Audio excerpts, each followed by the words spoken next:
क्या ये scene AI है? क्या ये राक्षस रामायण काल के असुर जैसे लग रहे हैं? क्या रणबीर कपूर सच में प्रभु श्री राम के अवतार में जच रहे हैं? क्या 4000 करोड़ इस टीजर को देख के वर्थ लग रहे हैं? क्या ये आदि पुरुष 2.0 तो नहीं बनेगी? क्या ये टीजर इंडियन से ज्यादा हॉलीवुड ऑथेंटिकेट बन गया है? कल से मैंने बार बार इस रामा ग्लिम्स को लूप में देखा and to be very honest, सब कुछ कमाल है भाई presentation wise, but what about authenticity? जो कुछ भी आपने इस टीजर में देखा वो रियल है ऐसा फील करवाने की कोशिश एक एआई डिजाइनर ने ऑलरेडी की है, जिसका ये वीडियो बहुत ज्यादा वायरल भी हो रहा है। लिटरली टीजर के शॉट्स का बीटीएस लग रहा है, इतना रियल बना दिया है ना एआई से। लेकिन यही अपना भी मुद्दा है, आगे थोड़ा डिटेल में बात करते हैं। सबसे पहले तो मुझे लगता है कि लोग चाहते थे कि रामनवमी के दिन ही कुछ कमाल का आ जाए रामायण टीम की तरफ से, एंड लोगों की डिमांड इतनी बढ़ी कि जो टीजर ट्रेलर वो जुलाई में प्लान कर रहे थे उनको वो जितना जल्दी हो सके लाना पड़ा। एंड कहीं ना कहीं ऑडियंस का वो पीयर प्रेशर इस टीजर में दिखाई पड़ता है। 2 अप्रैल को हनुमान जयंती के दिन रामायण का रामा ग्लिम्स ड्रॉप हुआ, 2 मिनट 38 सेकंड का पूरा स्पेक्टेकल, हैंस जिमर का बैकग्राउंड स्कोर और रणबीर कपूर का मर्यादा पुरुषोत्तम look,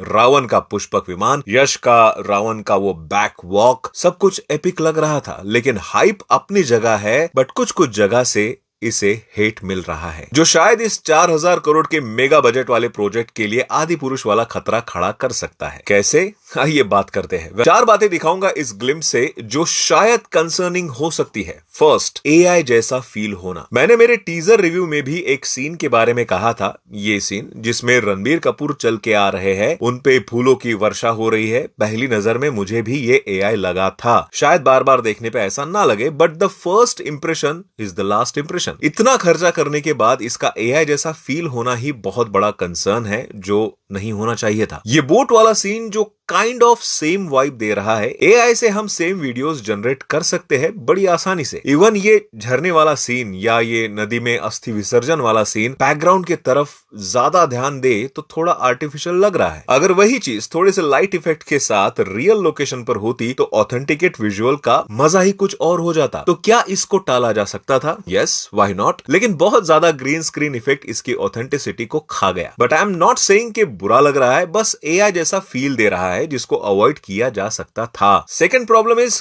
global version over Indian essence. भाई इसके दानव देखो तुम। रामायण हमारी मिट्टी की कहानी है, इंडियन एपिक है, थोड़ा इंडियनाइज चाहते थे हम इसका प्रेजेंटेशन, क्योंकि हम लोगों ने इस चीज को आदि पुरुष के टाइम क्रिटिसाइज किया था। हालांकि वो असुर एंड ये असुर बहुत डिफरेंट फील देते हैं presentation wise, but again Indianise नहीं लगते। टीजर में जो राक्षस वगैरह दिखाए गए हैं वो हमारे ग्रंथों वाले दैत्य और राक्षस लग ही नहीं रहे, वो सीधा लॉर्ड ऑफ द रिंग्स के वो ऑर्क्स या गेम ऑफ थ्रोन्स के मॉन्स्टर लग रहे हैं। इवन आजकल के वीडियो गेम्स में भी ऐसे ही मॉन्स्टर्स हमें दिखते हैं। ग्लोबल ऑडियंस को खुश करने के चक्कर में मेकर्स ने इसका इंडियन इसेंस थोड़ा सैनिटाइज कर दिया है। मतलब कैरेक्टर्स भले ही इंडियन हो, लेकिन क्रीचर्स एंड एनवायरनमेंट के चलते ये ज्यादा हॉलीवुड टच फील होती है। एंड इन माय ओपिनियन इसको थोड़ा इंडियनाइज रखना चाहिए था। बट जहां तक मैं जानता हूं, ये जो दानव है इनका ऐसा ही डिस्क्रिप्शन ऑलरेडी हमारे ग्रंथों में बताया गया है। जब हमने पुराने टाइम में इसको देखा था तब टेक्नोलॉजी इतनी एडवांस नहीं थी, एंड उस समय हमें जो भी दिखाया गया है उसको हमने अपने सबकॉन्शियस माइंड में सच मान लिया था, जिसकी वजह से हमारा माइंड इस टाइप के प्रेजेंटेशन को प्रोसेस नहीं कर पा रहा है। लेकिन भला हो मेकर्स का कि इन्होंने आदि पुरुष वाली गलती नहीं की। लंका का पुष्पक विमान वाला शॉट डेफिनेटली कमाल है, एटलीस्ट उन्होंने चमगादड़ तो नहीं दिखाया, लेकिन बाकी विजुअल्स बहुत हद तक अवतार मूवीज जैसे लग रहे हैं। सुंदर जरूर है, एंड अवतार जैसे है ये इसलिए बोलते हैं हम क्योंकि उस मूवी ने विजुअल के बारे में एक बेंचमार्क सेट करके रखा हुआ है। कोई विजुअल्स में बहुत तगड़ा काम कर जाता है ना, तो अवतार जैसा ये वर्ड हम लोग एक एडजेक्टिव की तरह इस्तेमाल करते हैं। तो भाई लोग इसमें कंपैरिजन तो होगा ही होगा, एंड इसलिए I am not against of this visuals. Third problem is silent treatment. भाई इस पूरे विजुअल में एक भी डायलॉग नहीं है, एंड ऐसा जनरली सिर्फ एआई वीडियोस में ही होता है, सिर्फ विजुअल का खेल। 2 मिनट 38 सेकंड का लंबा ग्लिम्स था। रणबीर की आंखों में वो कामनेस और ग्रेस भी दिख रहा था, खासकर जब वो अपने राज्य को छोड़कर राजा दशरथ जी को विदा कर रहे हैं। इमोशनल सीन में डेप्थ है, पर हमें उनकी आवाज सुननी थी। सबको वेट था कि उनके मुंह से एक पावरफुल या एकदम शांत दिल को छू लेने वाला कोई डायलॉग होगा जिससे उनका डिक्शन चेक होता। तेल तेरे बाप वाली वो कोई मिस्टेक तो नहीं हो रही है, ये भी चेक हो जाता। पर मेकर्स ने इस टीजर में उन्हें बिल्कुल साइलेंट रखा, जो एक बहुत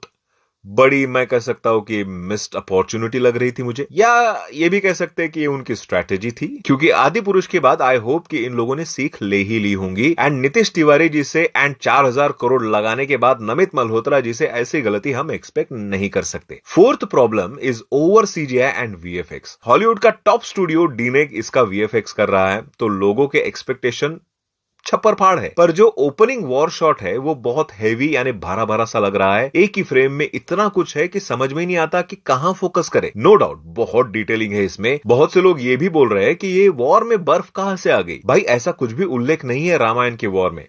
तो भाई लोग, ये देव वर्सेस दानव वाला वॉर होगा, पॉसिबली इंद्र के स्वर्ग पर जब हमला किया था असुरों ने, तो शायद वो लड़ाई एक स्टोरी सेटअप के तौर पर वहां दिखाई जाएगी, तो उसका प्रेजेंटेशन ऐसा किया जा सकता है। But the problem is over CGI and VFX, जिसके वजह से दिखने में सुंदर तो है बट अगेन ओवर। क्योंकि जिस आदि पुरुष वाले ट्रॉमा से हम गुजरे हैं, हमको ना एक डर सा लगने लगा है अब। माना कि आदि पुरुष जैसी डिजास्टर नहीं है इसकी एडिटिंग, बहुत ही खूबसूरत है, पर एक 100% फ्लॉलेस विजुअल ट्रीट बनने में इसको अभी बहुत पोस्ट प्रोडक्शन पॉलिश की जरूरत है। तो अब आते हैं कंक्लूजन पर। तो जैसे कि मैंने अपने रिव्यू में भी कहा था, दिखने में बहुत कमाल है अभी भी सब कुछ। BGM is top notch, presentation में ये लोग कमाल कर सकते हैं। जंगल वाला सीन हो या रावण की एंट्री वाला या वो पुष्पक विमान वाला सीन, बहुत सारी अच्छी अच्छी बातें हैं, जिसकी वजह से मैं इसके ग्लिम्स को देख के बहुत ज्यादा खुश हूं। बट जो भी बातें मैंने आज इस वाले वीडियो में कही है उसका भी बोलना जरूरी था। एंड ये सिर्फ मेरा नहीं, बहुत सारे लोगों का ओपिनियन है जो मैंने यहाँ पर आज रखा है, और वो इसीलिए ताकि एक रियल फीडबैक जरूर जाए मेकर्स तक के as an Indian audience we are still missing something in this epic film. हालांकि ये कोई जजमेंट नहीं है, इतने जल्दी इतना सारा जज करना सही भी नहीं है। अभी तो बहुत से ग्लिम्स और आना बाकी है, जिसमें शायद हमें कोई और शिकायत करने का मौका भी ना मिले। बाकी आप लोगों को क्या लगता है कि और क्या क्या है इस ग्लिम्स में जो आपके हिसाब से अच्छा है या बुरा, कमेंट में जरूर बताना। मिलते हैं अगली वीडियो में, बाय।